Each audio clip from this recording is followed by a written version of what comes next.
সকাল সকাল এনারা কাজ শুরু করে দিয়েছে। এটা হচ্ছে ওয়ার্ড্রপের ডিজাইন। কেমন হয়েছে বলো তো? স্টিকারগুলো তুলে দিলে আরও অন্যরকম লাগবে। আজকে আবার মিররটা আনতে হবে। এটা হচ্ছে মিররের ফ্রেম। আমি বেশ কয়েকদিন আগে এই বোতলে ভরে মানি প্ল্যান্টগুলো রেখেছিলাম। ভাবছি ওই বোতলটা বদলে এই কাঁচের বোতলে রাখবো। বোতলটা একদম ফাঁকা ফাঁকা, তাই ভাবছি কিছু একটা করি। দাঁড়াও, সকালে মাছ ব্যাপারী এসছে।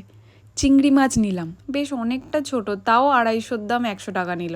বোতলে কি আঁকা যায় ভাবছিলাম, তারপর ভাবলাম মানি প্ল্যান্টে তো ফুল হয় না, ওতে যদি ফুল আঁকা যায় কেমন হয়।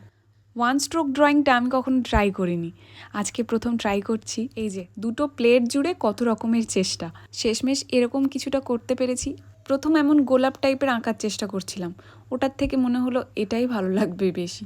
প্রথম প্রচেষ্টা তোমাদের কেমন লাগলো জানিও। আমার তো নতুন নতুন এরকম কাজ শিখতে বেশ ভালো লাগে, সময় পেলেই বসে পড়ি। বোতলে মানি প্ল্যান্টটা দিয়ে বেশ লাগছে কিন্তু। চলো, সবাই ভালো থাকো, সুস্থ থাকো, আর সবাইকে ভালো রাখো। আজকে তাহলে আসি, দেখা হচ্ছে কাল।